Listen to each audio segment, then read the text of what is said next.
കേരളത്തിൽ അനുഭവപ്പെട്ടുകൊണ്ടിരുന്ന ശക്തമായ ചൂടിന് ഒരു ആശ്വാസം എന്നോണം വേനൽ മഴ എത്തിയിരിക്കുകയാണ്. ഇന്ന് കേരളത്തിൽ 5 ജില്ലകളിലായിരുന്നു യെല്ലോ അലർട്ട് പ്രഖ്യാപിച്ചിട്ടുണ്ടായിരുന്നത്.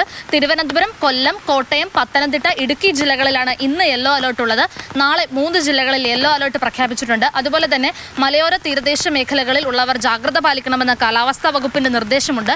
കേരളത്തിൽ ഒറ്റപ്പെട്ട ഇടങ്ങളിൽ ശക്തമായ മഴയ്ക്കുള്ള സാധ്യതയും കാലാവസ്ഥാ വകുപ്പ് നേരത്തെ തന്നെ മുന്നറിയിപ്പ് നൽകിയിരുന്നു.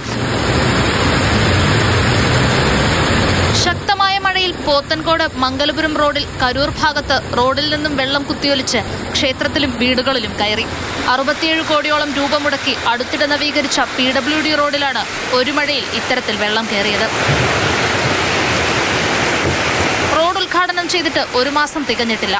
റോഡിന്റെ അശാസ്ത്രീയ നിർമ്മാണമാണ് വീടുകളിലേക്ക് വെള്ളം കയറാൻ കാരണമെന്ന് ആരോപണമുയരുന്നു.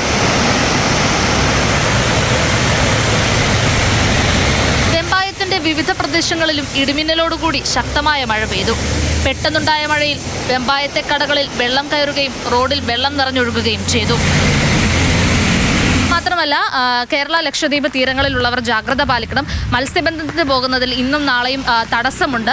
അതുകൊണ്ട് തന്നെ മത്സ്യബന്ധനത്തിന് പോകുന്നവർ ജാഗ്രത പാലിക്കണം, പോകാതിരിക്കുന്നതാകും നല്ലത്.